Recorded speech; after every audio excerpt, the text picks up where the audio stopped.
Hi, I'm Jeff Richards.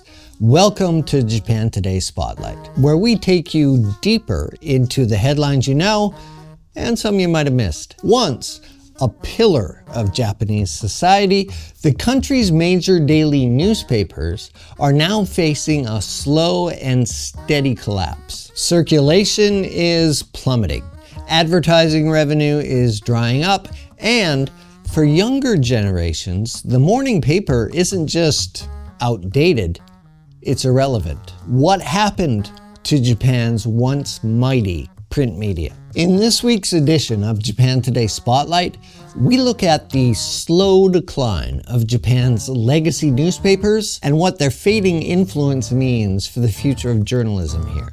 Not long ago, Japan was one of the world's biggest consumers of newspapers. In the year 2000, the 5 major national shimbun, or dailies, Yomiuri, Asahi, Mainichi, Nikkei, and Sankei, had a combined circulation of over 30 million. Today, that number has dropped by nearly half. Yomiuri Shimbun, still the world's top-selling newspaper, is losing about 400,000 subscribers a year. Asahi Shimbun is seeing similar declines, and with its flagship paper operating in the red, it's clear even the giants are struggling to stay afloat. It's a far cry from the days when newspaper bosses wielded real political power. Tsuneo Watanabe, the longtime chairman of Yomiuri, once famously said, "You can't change the world if you don't have power.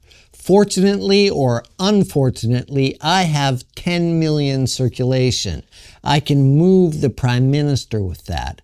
Political parties are in my hands. Nothing is more delightful than that." That quote wasn't hyperbole. For decades, Japan's newspapers didn't just report the news, they helped shape it. Now, many can barely shape the conversation. Japan's newspaper crisis isn't unique. Major dailies in the US, UK, and across Europe have also seen steep drops in combined print subscriptions and advertising revenue. There's one key difference though. Many global outlets adapted. The New York Times now has over 10 million digital subscribers. The Guardian relies on reader support and online contributions. Even the Washington Post and Financial Times have transformed into digital-first operations. In Japan, that kind of pivot hasn't happened, or at least not fast enough. Sure, the internet played a role, but so did demographics, distrust, and an industry that refused to change. In Japan, many older readers still have their newspapers delivered directly into their mailboxes every morning, a service that remains impressively consistent. But that loyal readership is aging, and the numbers reflect that stagnation. According to the Statistical Handbook of Japan 2024, the number of daily newspaper subscriptions has continued its year-on-year decline, falling below 30 million for the first time in decades, with a sharp drop in readers under the age of 40. Meanwhile, the 2024 Reuters Institute Digital News Report notes that in Japan, younger audiences overwhelmingly prefer online platforms, with YouTube and Line News cited as 2 of the most used sources for news content among respondents aged 18 to 34. They get their news through Line News, Yahoo Japan, YouTube, and increasingly Instagram and TikTok. This isn't just a shift in technology. It's a shift in trust, tone, and attention. Most of Japan's dailies have struggled to innovate. Their websites often mirror the print edition almost word for word, with little adaptation for mobile, no personalization, and very few interactive features. Accessing content usually requires navigating clunky paywalls, and even when you do, you're often met with PDFs masquerading as digital articles. And with this minimal investment in video, digital storytelling, or social engagement, they're failing to attract younger readers, and perhaps more importantly, future journalists. Because if the news doesn't speak to you, why on earth would you ever be inspired to speak through it?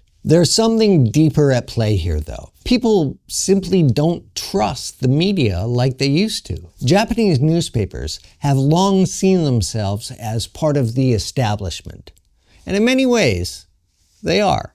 But that closeness to government and corporate power has bred skepticism. When big stories break, scandals, disasters, policy failures, it's often foreign media or Japanese tabloids like Shukan Bunshun that report them first. The mainstream dailies only tend to follow, often days later, once the story is already public, if they report it at all. That delay or outright silence has cost them credibility. Add to that Japan's shrinking appetite for investigative journalism, and you get news that often feels bland, sanitized, or worse, complicit. Just look at the Fuji TV Masahiro Nakai scandal, which raised some serious questions about media accountability.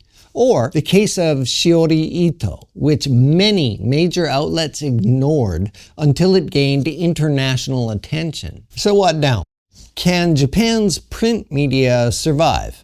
Probably, but in a very different form. Where the New York Times invests in podcasts, newsletters, games, and interactive journalism, some papers, like Nikkei, have leaned into financial analysis and international expansion. Others are experimenting with digital subscriptions or lifestyle content. The country's younger, and not so young, generations aren't completely tuning out.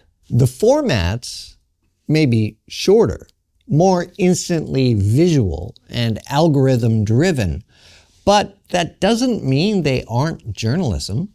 That brings us back to the deeper question. What role should newspapers play in a society that increasingly gets its news in fragments, or not at all?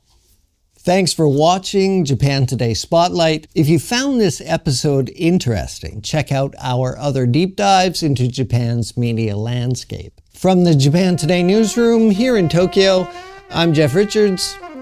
See me next time.